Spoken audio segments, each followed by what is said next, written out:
Какой скорость у тебя было там? Скорость 50, 60. А сейчас ты следуете что? Больше 70. Ага. Но почему-то судья принял только сторону дежурного врача. Арест до 24 ноября до конца следствия. Барды дальдер болды урматсыз тергөөчү. Давайте сот да жөнүнө камап бербейт. Эркиндигинен ажыратылбаган жаза чектеле турган кылмышта калтылдап коркуп үйдө жактан давление болуп атат. Его нахождение до сих пор под стражей, оно является незаконным. Биз мындан бир аз убакыт мурда Бишкек шаарынын Юнусалиев көчөсүндө адам өмүрүн алган жол кырсыгы тууралуу журналисттик иликтөө жарыялаганбыз. Эки тараптын ой пикирин угуп, соттун чечимин, экспертизанын айрым жыйынтыктарына токтолгонбуз. Бүгүнкү чыгарылышта тергөөнүн жыйынтыктарына, соттун жүрүшүнө жана адвокаттар айткандай тергөө кызматы кетирген алешемдиктерге кенен токтолобуз. Биз менен бирге болуңуздар.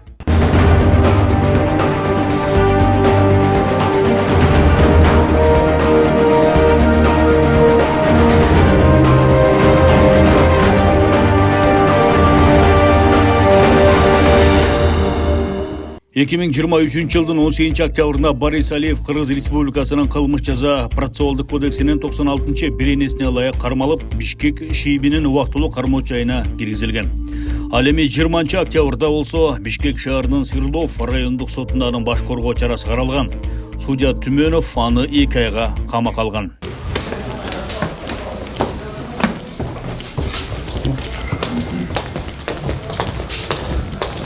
Борис, пару слов. С какой скоростью ты ехал, можешь сказать?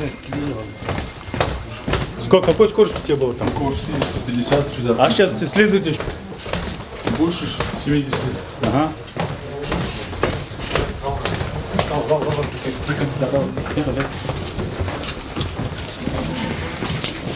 Борис Алиевдин адвокаттары судья негизсиз чечим чыгарганын жана шектүүнүн ден соолугуна байланыштуу келтирилген жүйөлөрдү такыр эле эске албаганын билдиришти. Анткени Борис Алиев 2002 жылдан бери бутунан 7 жолу операция болуп майыптыгы бар. Мындан тышкары дарыгердин анын СИЗОдо кармоого болбой турганын тастыктаган документтер көрсөтүлгөн. Бирок жүйөлөрдүн баарын судья Түмөнов четке какканы адвокаттардын жана жакындарынын нааразычылыгын жараткан. Кандай болду аке? Кандай чечим алды?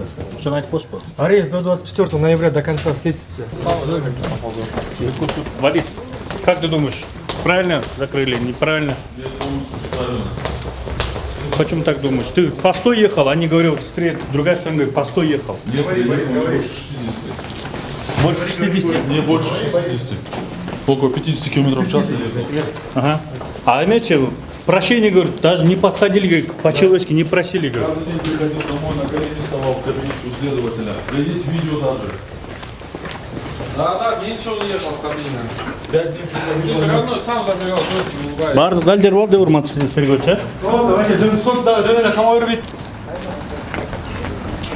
Ооба мен лично баргам. Койгон күнү биз барганбыз. Бористин атасы барган, мен баргам, 2 бала барган. Биз мен барып коюштук. Топурак салдык. Бористин атасы кечирим сурады булардан. Ал коюп бүткөндөн кийин бир 2-3 күндөн кийин биз бардык. Биз менен чогуу бир чоң имам барды. Дасторкон алып бардык. Акчасын алдык. 1,5 миллиондой ошондой барсеткада бар болчу да, биз берейин дедик. Аны алган жок. Мен Нурсултан менен лично сүйлөштүм, атасы менен сүйлөштүм. Эми Кудай турат, мен алдасам бул хак сөз да. Нурсултан менен сүйлөшкөндө, если 30 тысяч долларов там не будет, нам не о чем разговаривать деди. Ким бул Нурсултан? Нурсултан деген күйөө баласы. Күйөө баласы говорит, я решаю деди мага. Если 30 тысяч долларов не будет, мы решить не сможем, деди. Но мы начали собирать эти деньги. Он говорит, нет, сейчас привези, деди. Но если мы соберем, хорошо, сейчас мы соберем, это большие деньги очень. Тогда вы заявление, это все, нет, домой принеси, мы потом этот вопрос решим, деди. Он мне вот так лично сказал. Апардыңар баны? Апарган жокпуз. А как мы можем ему домой поверить, если он вообще не родственник, он зять, да.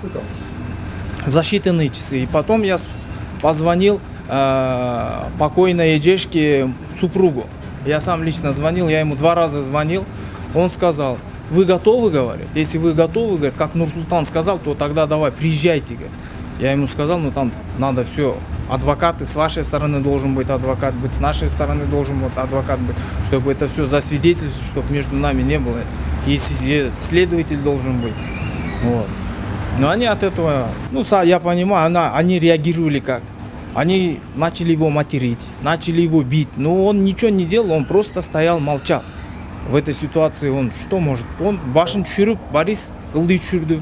Башын түшүрүп, молча он признавал свою вину. Он просил у него прощения, его отец просил прощения. Кто был, мы все просили прощения за него. Вот так было. 6-9 бардық та. Ошо барсак, ошо эшиктин алдында отурушкан экен. Кызы бар экен, ошо эшиктин алдында отуруптур. Барганда эле эми биз эми күнөөкөр тарап болуп бардык да. Күнөө бизде болчу да. Биз эми машина менен уруп кеткенден кийин биз кичине алдынан өтүп коелу деп барганбыз.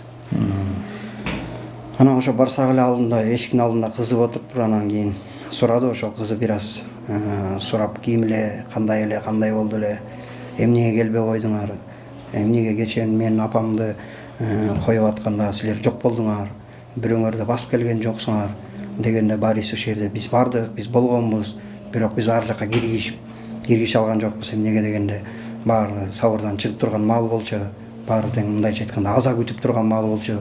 Ошон үчүн биз кыжалат кылбай алардын көзүнө көрүнгөн жокпуз деди да. Анан үйгө киргиле деди, үйгө кирдик. Үйгө кирсек стол жайылган кадимкидей. Атасы бар экен, атасы менен отурдук, тааныштык ал киши менен. Таштан деген киши экен ал. 60-тан болуп калган. Анан ал киши менен отурдук, анан ошол жерде Куран оку деди. Куран окудук, иншалла. Ошол жерден Куран окуп, бир аз бата кылдык, дуа кылдык. Анан ошондо узунунан столдун үстүндө отуруп, анан ошол жерден алдынан өтүп кечирим сурадык бештера. Кыздар ошо өтүп кеткен эженин кыздары бар экен. 3 кызы бар экен, бир баласы бар экен, жолдошу бар экен, бир туугандары бар экен үйдүн ичиндечи. Анан баарынан ошондой бизде күнөө бизде болду, бизден кетсе кечирип койгула, катачылык бизден кетти. Эми биз бардык, эмеңерди көтөрүп берели деп мойнуна алып ошо жерде сөз болуп отур. Борис Алиевдин иши тергелип аяктап сотко өттү. 2023 жылдын 26 декабрында Бишкек шаарынын Октябрь райондук сотунда баш коргоо чарасы каралып, дагы 2 айга камакка калтырылды. Свердлов райондук сотунун тергөө судьясы Туменовдун токтомун карасам, ошо качып кетет деген шылтоого эме кылды да, тергөөгө жардам мешать кылат дегендей мындай депчи. А тергөөчү бүттү да кантип мешать кылат. Наоборот, биз идем навстречу. Бүт айтып берип, көрсөтүп берип, соттор өздөрү көрүп турат прекрасно, что бул жерде бул баланы камай турган деле даже эркиндигинен, эгерде даже күнөөлүү деп табылган күндө дагы эркиндигине мурда соттолбогондугун, жаштыгын баарын эске алып туруп, эркиндигинен ажыратылбаган жаза чектеле турган кылмышта. Бирок болбой камакка чыкты. Мына уже 3-чү айга кетти. 2,5 ай болду. Бүгүнкү күндө камакта жатканы. Камакта жаткан Борис Алиевдин ал акыбалы күндөн күнгө начарлап оорулушууда. Буга байланыштуу ал санавиация тармагы боюнча дарыгерлердин дагы бир жолу текшерүүсүнөн өткөн. Жыйынтыгында Борис Алиевдин буту некроз, тромбоз болуп, ампутация болуп кетүү коркунучу бар экенин жана тиешелүү деңгээлде дарылануу керектигин дарыгерлер көрсөткөн. Справка жана документтер да бар. Бүгүнкү күндө өзү жанагы бутунда ошо күн сайын эме перевязка жасап, лекарство менен эме кылып кармап туруш керек экен. Ошол жери рана, открытый рана болуп атат да, аякта кан агып туруп атат, канда ирин чыгып, бутунанчы баягы. Конечно, в условиях жанакындай канчалаган көп кишинин арасында мындай антисанитария эменде жатыш кыйын эле да. Ден соолугу абдан начарлап, буту ооруп, уже хромать этип, баса албай кыйналып атат.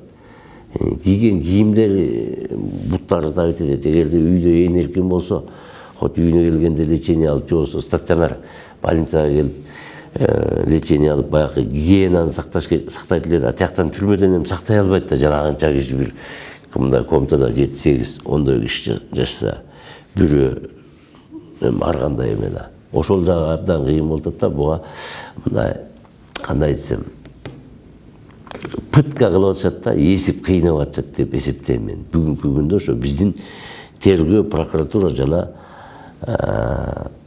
сот органдары. Санавиация тармагы боюнча дарыгерлердин койгон диагнозу жана жыйынтыгы болсо дагы камактагы Борис Алиевдин абалы айдан ачык начарлап жатса дагы соттору бул жагдайда эске албай жатканына жакындары нааразы. Алардын бабында бул иште жогорку жактан басым же атайын көрсөтмө болуп жатканы айдан ачык.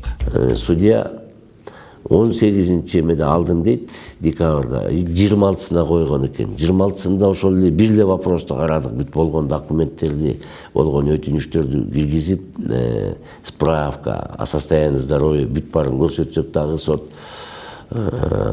биздин өтүнүчүбүздү канааттандыруудан баш тартып, даже калчылдап коркуп, биз кирсек болбойт, тек конвой менен клиенттер киргенден кийин киресиңер.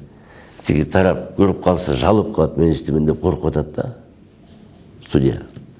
Эмнесе ачык эле айтып атат, мен мындай эмеге эмете албайм, керек болсо алгыла ишти менден, карай албайм, себептегенде укам, билем прекрасно. Өйдө жактан давление болуп атат. Мен просто эртең сурабай туруп кызматтан алып коюшу мүмкүн депчи, бошотуп ийсем деп. То есть давление идет жогору жактанчы. Азыр ошо ким жогору жакка жакын болсо, ошонун заказдары, ошолордун айткан сөздөрү гана ишке өтүп калды. Жана мындайча айтканда фейктер, троллдор деп па, ошолор тиги өйдө жакта тиги президентский аппараттан деп туруп мындай туура берип коюшса, ошону милициядагы прокуратура сот баары тең кыңк этпей аткарып көнүп калышкандыгы ачык эле көрүнүп турат да.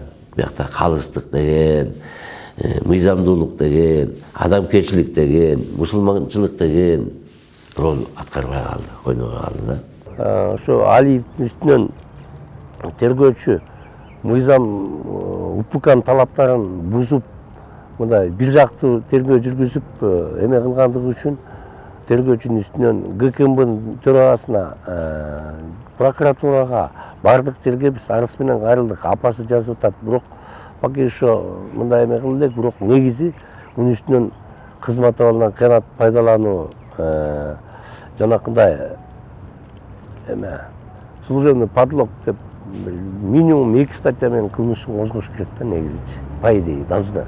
Возможно, мы так не оставим, до конца пойдем. Будем требовать, что возбудили уголовное дело, что привлекли кылмыш жолуна тартуу жөнүндө тергөөчү. Потому что биякта каалаган, өз каалагандай жүргүзүп жүргөн да тергөө.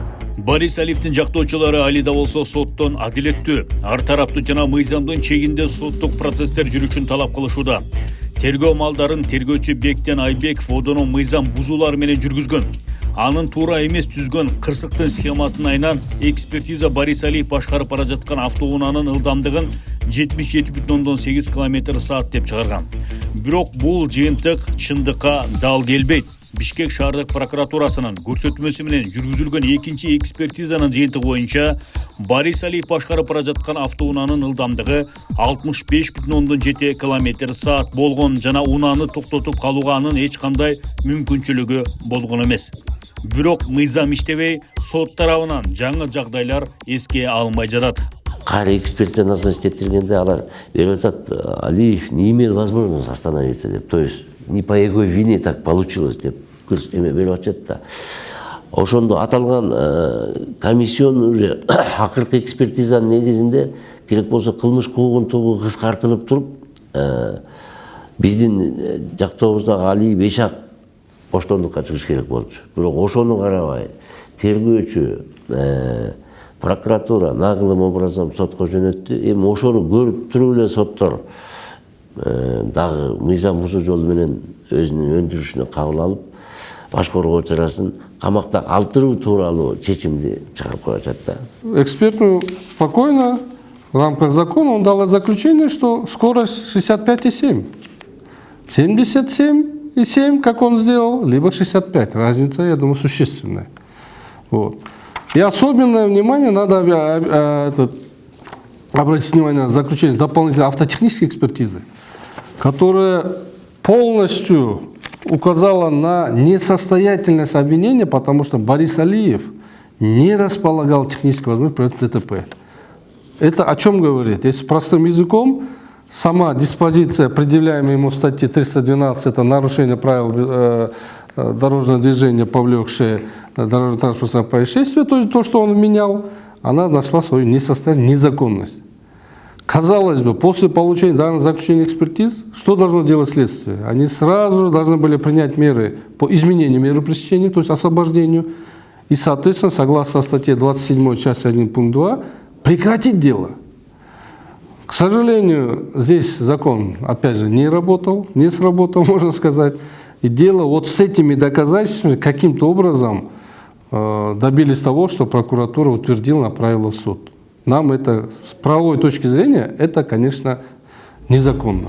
Мындан тышкары тергөөчү Борис Алиев ооруканада дарыланып жаткан жерден алып барып камакка алган. Бул жагдайда да бир катар одоно мыйзам бузуулар орун алган. Справка жазып берген дарыгердин да күнөөсү бар экени ортого чыгууда. Алиев ден соолугуна байланыштуу ооруп жаткан жеринен, стационарный лечениеде жаткан жеринен директордун атына түнкү саат 9:10 жасап алып туруп алып келип регистрация кылбай өткөзбөй берип туруп эле тиги лечащий врачкачы.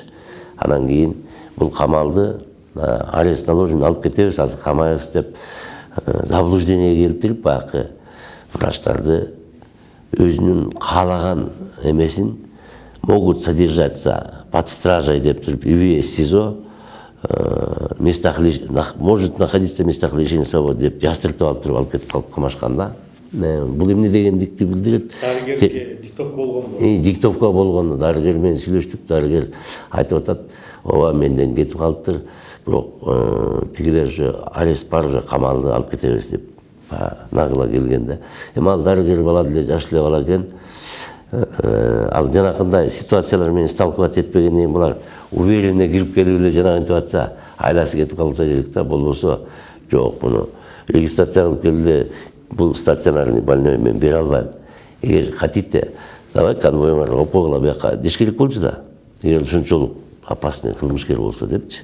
Бирок ошону айта албай жазып берип коюптур да, ал өзү өкүнүп уже бизден уялып качып атат. Ток жооп бериш керек, эми аны настаивать этсе, эгерде биз тарап настаивать этсек, врач дагы жооп коюп. Жактоочу Дилшат Расуловдун айтымында анык далилдерден жана экспертизанын экинчи жыйынтыгынын негизинде Борис Алиевдин камакта отурганы өзү мыйзамсыз. Бул кырсыкта анын анык күнөөсү жок. Атайлап кылынган кылмыш эмес. Сотко бардык далилдер, документтер көрсөтүлгөнү менен жагдайлар эске алынган жок. Мы, рассчитывая на объективность, беспристрастность, независимость судебного органа, мы были, рассчитывали на то, что суд уже не будет кого-то как-то чего-то опасаться и так далее, и законно рассмотрит наш ходатайство об изменении меры пресечения. Потому что при наличии этих доказательств нахождения, мы считаем, как адвокаты, это закон. Мы считаем, мы на основании закона же работаем, на основании его нахождения до сих пор под стражей, оно является незаконным. Каждый день его содержание под стражей при наличии имеющихся в деле доказательств, где он невиновен, это незаконно. И мы рассчитывали, что суд, чтобы дальше не допускать его нарушения, грубейшее нарушение прав нашего подзащитного, это конституционные права, да, сразу же примет меры для изменения меры пресечения.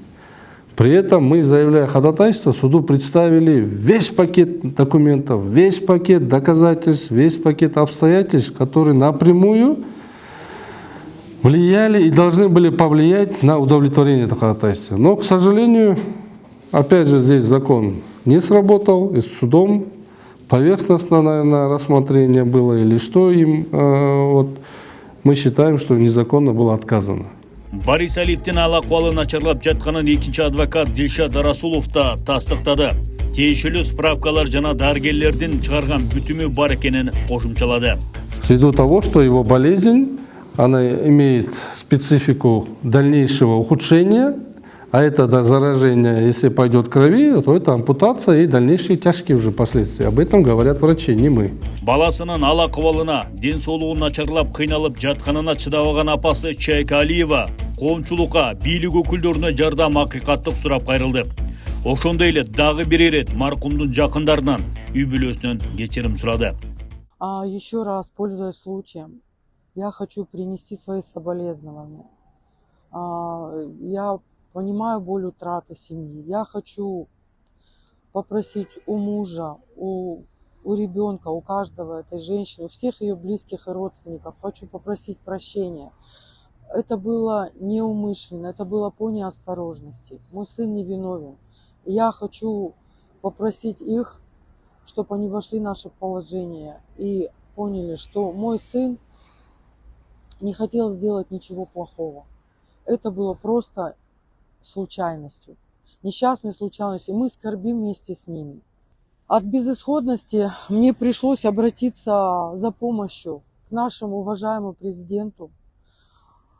И от безысходности мне пришлось обратиться к нашему уважаемому председателю ГКНБ.